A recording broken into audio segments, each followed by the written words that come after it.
입춘이 지났지만 봄은 아직 멀리 있는 것 같습니다. 우리 선조들은 입춘 때 봄맞이 풍습이 있었는데 흔히 대문 앞에 입춘 대길이란 축복의 글을 써 붙이기도 했습니다. 입춘이 되었으니까 복이 임하기를 바란다는 소망을 담은 글이었습니다.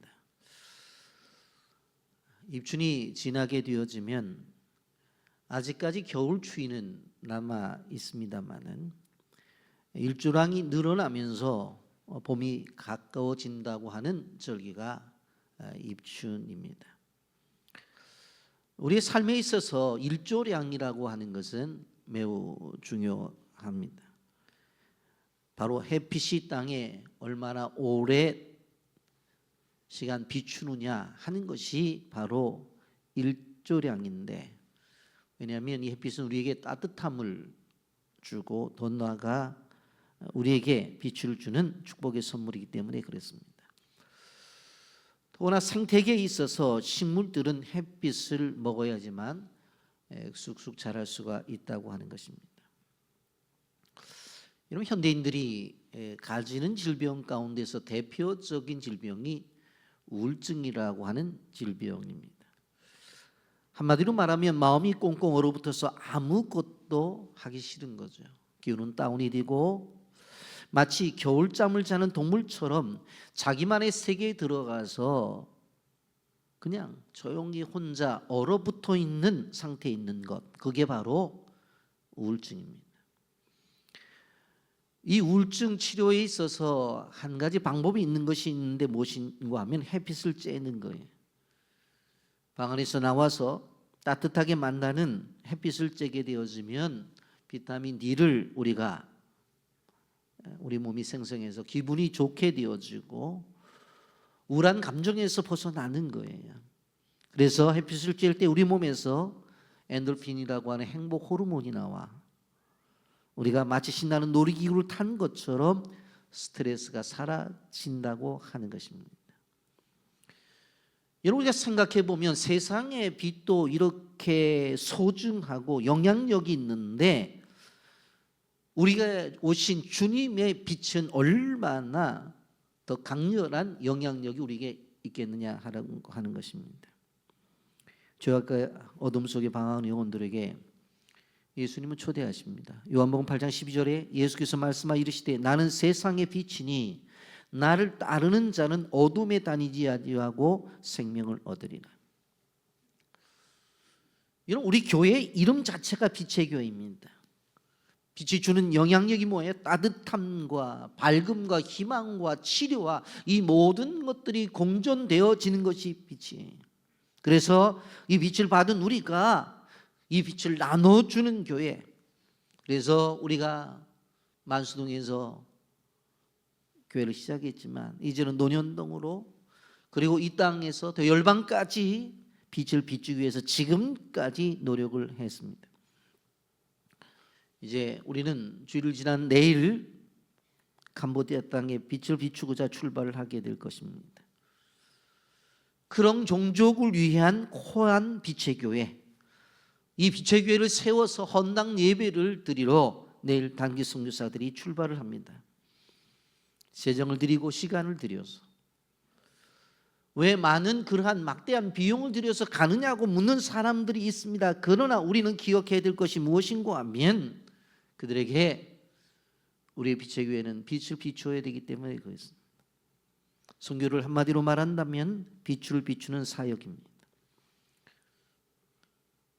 우리에게 주신 은혜의 빛을 비추고 그리고 진리의 빛을 비추고 생명의 빛을 비추어서 그 영혼을 회복시키는 사역이 선교 사역인 것입니다. 이 가치가 너무나 귀중하기 때문에 아무리 어려워도 이 사역을 우리는 행해 나가는 것입니다. 오늘 우리는 하나의 비유를 우리는 보게 되었습니다. 지금 예수님은 공생의 사역의 중간 지점쯤 와 계신데 유대와 여러 사역을 다니시면서 말씀을 전하셨어요. 제자들과 많은 사람들을 돌아가고 말씀을 전했죠. 그래서 지난주에 우리가 생각해 보았습니다만 네 가지의 밭에 대해서 이야기를 했어요. 길가와 바위와 가시떨기와 좋은 땅에 떨어진 씨앗에 대한 이야기를 했죠. 그리고 나서 오늘 다른 비유를 말씀하십니다. 한마디로 말하면 등불의 비유라고 하는 것인데, 이 비유는 간단하지만 어려운 그러한 내용을 담고 있습니다. 16절입니다. 누구든지 등불을 켜서 그릇으로 덮거나 평생 아래 두지 아니하고 등경 위에 두나니 이는 들어가는 자들로 그 빛을 보려게 하려 함이라. 여러분, 지금 우리는 전기 혜택을 받고 살아갑니다만은 고대 시대에는 어디에나 등불을 사용했던 것을 볼 수가 있습니다. 제가 어렸을 때만 해도 등잔불을 집집마다 사용했어요. 교회 가서도 마찬가지였어요. 예배 때 등불이 있었어요. 그래서 주일을 준비하는 토요일이 되면 청소를 담당하는 집사님들과 권사님들은 그 등 유리를 깨끗하게 닦는 것이 바로 일이었습니다. 근데 예수님께서 이것을 가지고 우리에게 교훈을 주는 거예요. 바로 등불이라고 하는 것은 밝게 비추는 것인데, 그것을 켜놓은 다음에 다른 것으로 덮거나 아니면 침대 밑에다가 넣는 사람이 있느냐? 없지 않느냐? 여러분, 생각을 해보면 이 오늘 말씀에 나타난 비유는 그 자체가 아주 단순한 이야기예요. 누가 들어도 그냥 알 수 있는 이야기예요. 여러분, 생각해 보세요. 등불을 펼쳐놓고 그것을 그릇으로 덮는 사람이 있나요? 없죠. 그 침대 밑에 넣어놓은 사람이 있냐고? 없잖아요. 근데 왜 이 말씀을 하냐는 거예요. 등불에 있어서 중요한 세 가지를 우리가 생각해 봐야 합니다. 첫째, 등불은 위치가 중요하다고 하는 것입니다. 등불의 위치를 강조하고 있습니다. 여러분, 등불이라고 하는 것은 모든 것을 비칠 수 있는 그 자리에 놓아야 되는 것이지, 기껏 불을 켜놓고 그것을 그릇으로 덮거나 침대 밑에 둔다고 하면 있을 수 없다고 하는 것입니다. 위치가 중요하다고 하는 것입니다. 위치가 중요하다고 하는 것은 스포츠 경기에서 종종 보게 되어져. 한국이 세계적으로 강한 종목이 쇼트트랙 경기인데, 어제 어떤 일이 일어났어요? 2025년 하얼빈 동계 아시안 게임인 500m에서 우리나라가 금, 은, 동을 다 탔어요. 그래서 시상대에 태극기 3개가 다 올라간 거예요. 세상하고는 관심이 없어서 잘 모르죠. 어제 그런 일이 있었다고요. 그런 일이. 그래갖고 난리가 났었다고. 워낙 기도하고 찬송만 부르고 말씀만 묵상하니까 그런 거 잘 모르시는 모양인데, 그런 일이 있었다. 내가 가르쳐 드리는 거예요. 쇼트트랙 경기. 짧은 트랙의 얼음판 위를 빙글빙글 돌면서 스피드 스케이팅하는 경기인데, 가만히 보면 자동차 경기 같아요. 이 경기에서 가장 중요한 것은 이 선수가 안쪽 자리를 차지하느냐, 바깥쪽 자리를 차지하느냐, 그 자리가 무지하게 중요해요. 왜 그래요? 코너를 돌게 될 때 바깥으로 돌게 되면 아무래도 넓게 돌잖아요. 그러니까 자리가 무지하게 중요해요. 그래서 그 자리를 찾아다가 넘어지기도 하잖아요. 여러분, 축구에서도 선수들의 위치에 싸움은 치열합니다. 여러분, 어시스트라는 게 있습니다. 축구나 농구에서 득점하기 좋은 위치에 있는 선수에게 공을 패스해서 득점을 돕는 일이죠. 그래서 항상 좋은 위치에 있어야 된다고 하는 거예요. 여러분, 손흥민 선수에 대해서 이야기할 때 해설하는 분이 늘 뭐라고 말해요? 항상 위치 선정을 잘한다고 말하잖아요. 위치 선정을. 여러분, 내가 어느 위치에 있는가, 그 자각하는 것이 매우 중요해요. 여러분, 목회자는 언제 가치가 있을까요? 목회자는 이렇게 강단에서 설교를 할 때 가치가 있는 것이고, 성도들의 가정에 찾아가서 신방을 할 때 가치가 있는 거예요. 권사님은 기도의 자리에 있어야 빛을 비출 수 있는 것이고, 집사님은 봉사의 자리에 있을 때 가치가 있는 거예요. 학생들은 공부 자리에 열공을 할 때에 미래를 인정받고 가치가 있는 거예요. 남편은 남편으로서, 아내는 아내로서의 자리가 있다고요. 그 자리에 있을 때에 그 존재의 가치가 있는 거예요. 여러분, 사탄의 특징이 뭔 줄 아세요? 자기의 위치를 벗어나서 교만해서 하나님에게 도전한 거, 이게 죄의 출발이잖아요. 여러분, 교만이라고 하는 것이 무엇입니까? 자기 자신의 위치를 이탈하는 거, 그게 교만이에요. 어리게 생각하지 마세요. 여러분, 교만의 문제점은 타인을 무시하고 하나님을 잊어버리고, 그리고 자기 자신의 자리를 이탈해서 다른 자리로 가서 그것이 자기 자리인 양 요구하는 것, 그게 교만이에요. 잠언서 16장 18절에 교만은 패망의 선비무용이요 거만한 마음은 넘어짐의 앞잡이라. 야고보서 4장 6절에서 그러나 더욱 큰 은혜를 주시나니 그러므로 일렀을 때 하나님이 교만한 자를 물리치시고 겸손한 자에게 은혜를 주신다 하였느니라. 창세기에 보면 인간이 바벨탑을 쌓은 사건이 있었어요. 왜 쌓습니까? 인간이 이 땅에 살아가다가 어떻게 했어요? 좀 하나님 앞으로 좀 가서 하나님 좀 만나자는 거예요. 그래서 탑을 쌓았잖아요. 이들의 생각은 저 구름 위에 탑을 쌓아서 올라가 보면 하나님이 계신 집이 있겠지. 똑똑똑 두드리면 누구십니까? 예, 이 땅에 살고 있는 누구입니다. 안녕하셨습니까? 해서 하나님과 같이 되려고 했던. 그래서 하나님이 흩어버리시잖아요. 자기의 자리를, 인간의 위치를 벗어난 사건이 바벨탑 사건이에요. 또 한 가지, 등불은 드러나야 됩니다.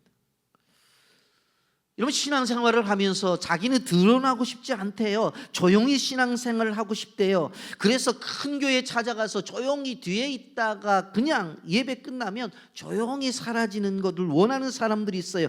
그런데 중요한 것은 그것이 그리스도인의 본질이 아니라는 거예요. 그리스도인의 본질은 뭡니까? 너희는 세상에 들어가서 빛이 되라는 거예요. 그게 그리스도인의 본질이에요. 그래서 여러분들 꼭 기억하셔야 돼요. 예배 끝나고 집에 갔는데 전화가 와서 집사님 왜 오늘 교회 안 나왔어? 그 소리 들으면 안 돼요. 아니, 권사님 오늘 무슨 일이 있었어? 왜? 아니, 교회에서 얼굴을 못 봐서. 그러면 안 된다니까. 예배 끝나면 나왔다고 광고하고 다녀야 된다고. 드러나야 되는 거예요. 여러분, 요셉의 모습을 보세요. 보디발의 집에 노예로 팔려오잖아요. 창세기 39장 2절 3절에 보세요. 여호와께서 요셉과 함께 하심으로 그가 형통한 자가 되어 그의 주인 애굽의 사람의 집에 있으니 그의 주인이 여호와께서 그와 함께 하심을 보며 여호와께서 그의 범사에 형통하게 하심을 보았더라 그랬어요.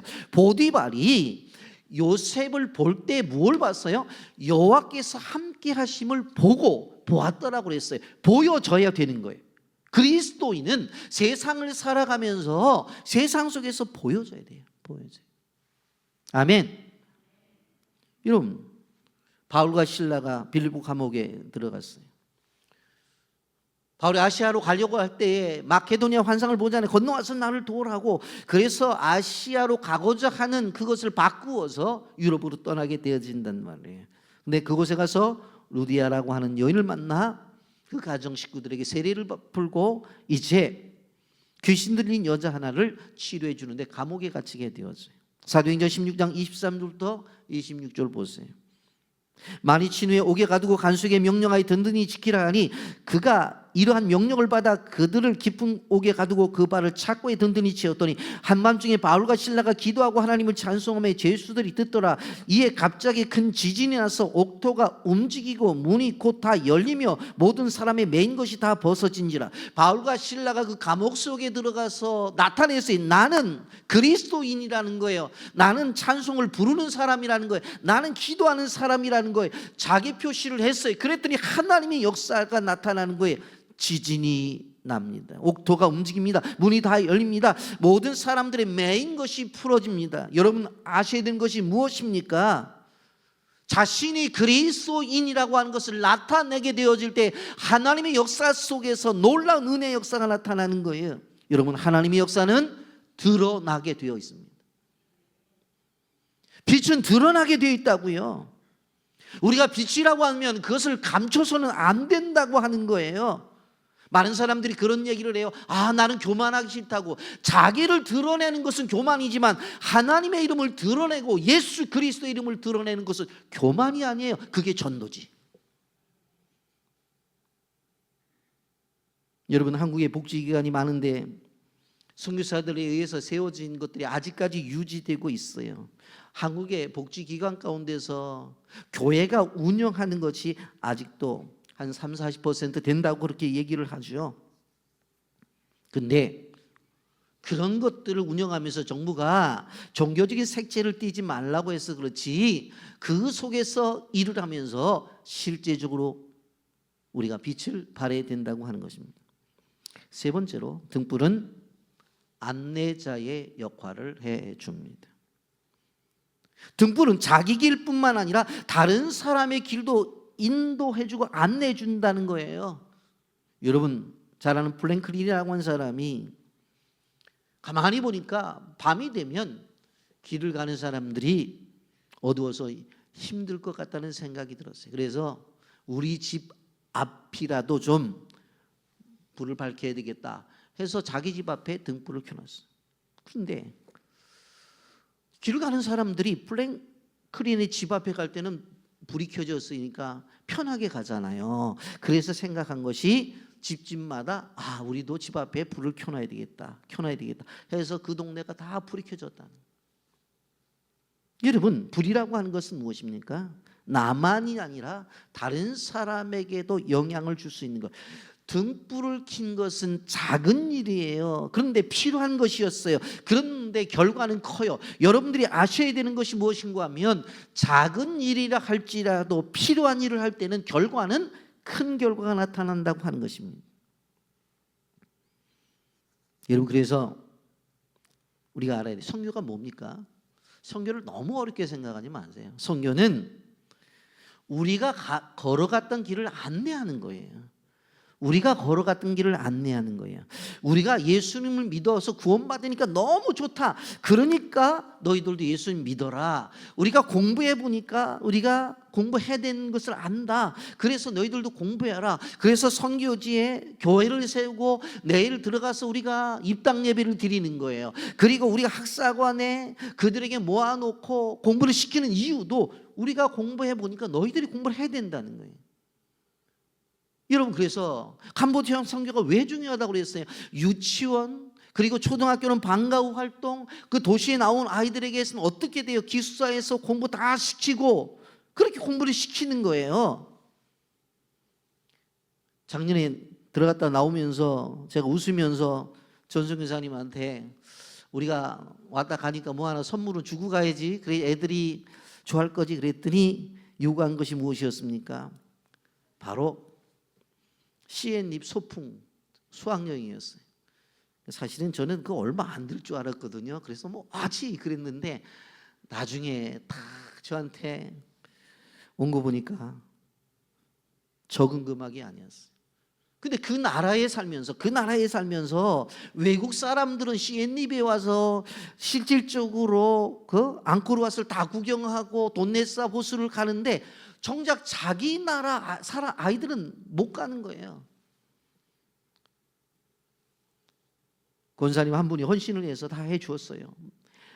저한테 자료를 보냈는데 가면서부터 찬송 부르고 너무너무 좋았다는 거예요.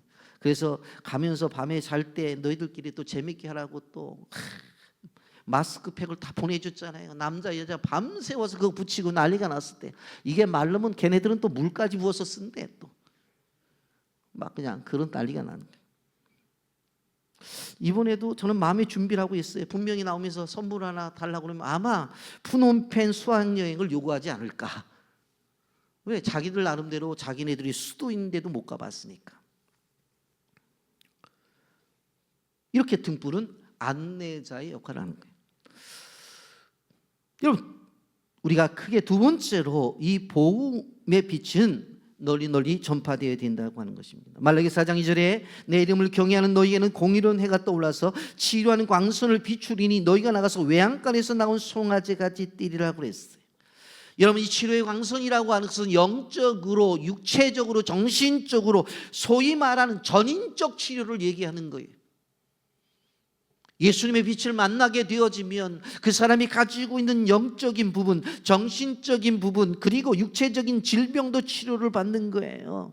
여러분, 요한복음 8장 12절에 예수님이 이렇게 말씀했습니다. 예수께서 또 말씀하 이르시되 나는 세상의 빛이니 나를 따르는 자는 어두움에 다니지 아니하고 생명의 빛을 얻으리라. 생명의 빛, 이 생명의 빛, 이것이 예수님께로부터 오는 거예요.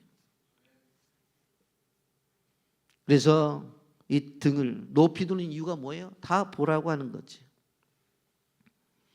요한복음 1장 4절 말씀에 그 안에 생명이 있었으니 이 생명은 사람들의 빛이라 그랬어요.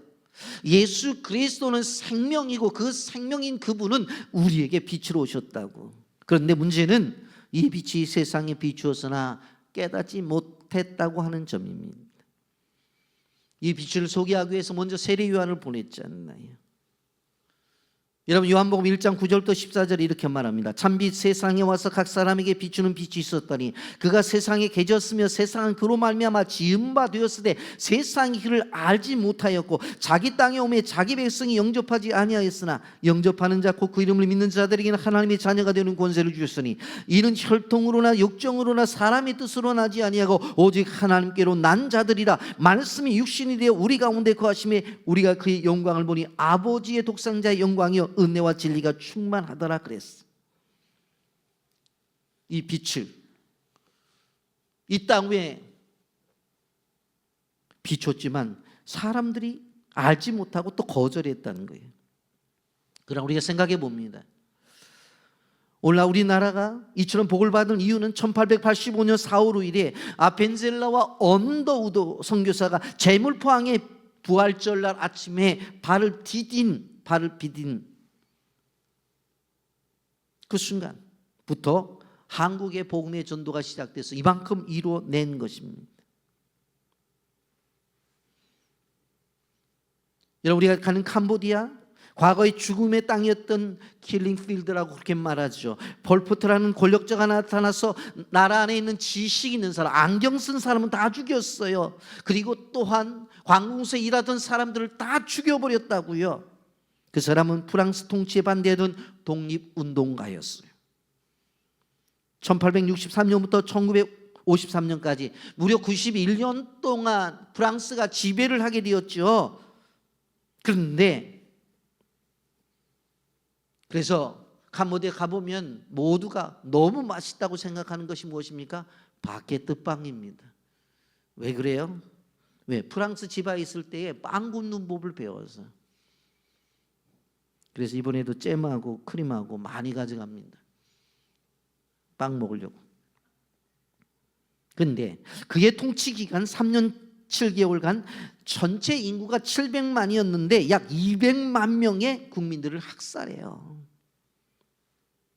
강제로 농촌으로 이주시키고 공산주의를 가지고 와서 다 죽여버렸단 말이에요. 그곳에, 그 죽음의 땅에 우리 빛의 교회가 단기 선교를 떠나는 것입니다. 그것도 가장 추운 계절에 가장 뜨거운 나라로 가요. 여러분, 기도를 부탁해요. 어제 노예 행사가 있어서 제가 갔었는데 캄보디아 지난주에 갔다 온 목사님이 그러더라고. 몸이 아프다고. 그래서 어디 몸이 아프세요? 그랬더니 거기 날씨가 지금 30에서 35도래요. 그런데 여기 영하 10도잖아요. 그러니까 40도 차이가 나는 거예요 지금. 몸이 견딜 수가 없다고 그러더라고요. 이러면 우리가 생각해 봅니다. 킬링필드, 죽음의 땅. 여러분, 죽은 자의 시신을 보셨어요? 얼마나 차가운지 몰라요. 저는 목사이기 때문에 많은 경험이 있어요. 왜? 돌아가신 분의 옷도 입혀봤으니까. 그런데 그 차가움을 실질적으로 녹이고 그들을 살리는 복음, 그들을 따뜻하게 느끼게 하는 복음이 있기 때문에 우리가 선교지를 찾아가는 거예요. 제가 주일 저녁에 기도회를 하면서 얘기되는 것이 뭐냐면 그들과 만났을 때 따뜻하게 만들어 주어라. 따뜻하게 만들어 주어라. 안아주고 이야기해주고 따뜻하게. 왜? 너무나 차가움 속에 살았기 때문에. 여러분, 16절에 보면 누구든지 등불을 켜서 그릇으로 덮거나 평생 아래 두지 아니하고 등경 위에 두나니 이는 들어가는 자들로 그 빛을 보게 하여 함이라고 그랬어요. 17절은 분명히 이렇게 말합니다. 숨은 것이 장차 드러나지 아니할 것이었고 감추인 것이 장차 알려지지 나타나지 않는 것이 없다고 그랬어요. 분명코 드러나게 되어 있다고 하는 것입니다. 18절 말씀을 보세요. 그러므로 너희가 어떻게 들을까 스스로 상가라. 누구든지 있는 자는 받겠고 없는 자는 그 있는 줄로 아는 것까지 빼앗기리라 하시니라. 그런데 여러분, 복음을 전파하는 데는 방해가 있다고 하는 것입니다. 복음을 전하는데 그대로 전하도록 놔두면 좋은데 방해가 있다고 하는 거예요. 여러분, 누가복음 8장 19절부터 21절에 이어지는 본문을 자세히 보아야 돼요.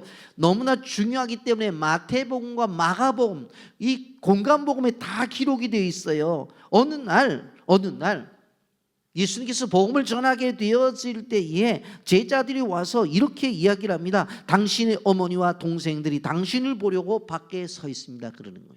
왜 왔냐는 거예요. 예수님이 복음을 전할 때 왜 왔냐는 거예요.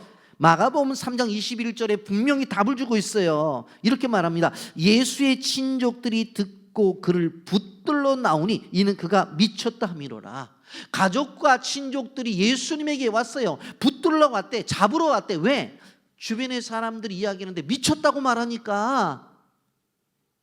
그랬더니 예수님이 뭐라고 대답하는 줄 아세요? 누가복음 8장 21절에 예수께서 대답하여 이르시되 내 어머니와 내 동생들은 곧 하나님의 말씀을 듣고 행하는 이 사람들이니라. 그 사람들이 내 형제요? 아니야. 말씀을 듣는 여러분들이. 물론 후에 예수님의 가족들이 변화되어서 복음을 전하는 가정이 된 것이 분명합니다. 예수님의 동생인 야고보와 유다는 나중에 야고보서와 유다를 쓴 주인공이 되었던 것을 바라볼 수가 있습니다. 여러분, 말씀 중심의 거룩한 가정을 이루게 된다는 것은 우리가 분명하게 알아야 돼요. 세례 요한을 낳은 사가랴와 엘리사벳의 가정이 거룩했고 예수님을 낳아 키운 나사렛 마을의 요셉과 마리아의 가정도 거룩했습니다. 여러분, 구약 성경에 보면 노아의 가정이 거룩했기 때문에 방주 안에 들어갈 수가 있었다고 하는 것입니다. 기억해야 돼요. 가족이 중요하고 가정이 중요하다는 걸 알아야 돼요. 말씀을 정리합니다. 이제 우리는 죽음의 땅이었던 킬링필드의 땅 캄보디아로 이번 주에 출발을 합니다. 기도가 절실히 필요합니다. 선교에 재정이 들어가는 건 분명합니다만은 본질적으로 기도가 필요해요. 왜? 선교는 영적 싸움이기 때문에 그래요. 단기 선교사님들의 건강과 안전과 사역을 위해서 기도해야 됩니다. 그런 종족 교인 코안 빛의 교회 헌당님, 이제 그렇게 꿈을 꾸었던 이제 캄보디아의 첫 번째 빛의 교회가 세워지게 되어지는 것입니다. 여러분, 선교지에 가는 단기 선교사들이나 뒤에서 기도하는 분들이나 또한 헌금을 통해서 하나님 앞에 헌신하는 모든 사람들이 선교하는 거예요. 요즘 보게 되어지면 왜 그렇게 비행기 추락사고가 많은지,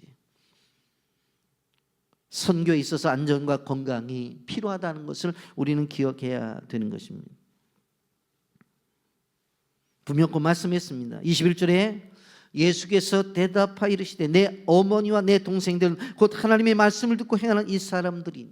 하나님께서 우리에게 말씀을 주셨을 때 기도하고 보내는 선교사로서 또 가는 선교사로서 함께하는 모든 사람들이 하나님의 자녀라고 하는 것입니다. 주의 뜻대로 말씀대로 행하는 사람들이 주 예수님의 형제라고 말을 합니다. 여러분, 기억하십시오. 우리가 그 주님의 패밀리에 들어갈 수 있도록 우리가 성령의 도우심을 받고 우리 옛사람은 십자가에 못 박고 주님의 말씀에 실천하는 사람들이 되어져야 된다고 하는 것입니다. 복음의 빛을 열방까지 비추기 위해서 이제 내일 캄보디아로 떠나는 단기 선교사님들과 그들을 보내는 우리 빛의 교회 모든 성도님들을 예수님의 이름으로 축복합니다.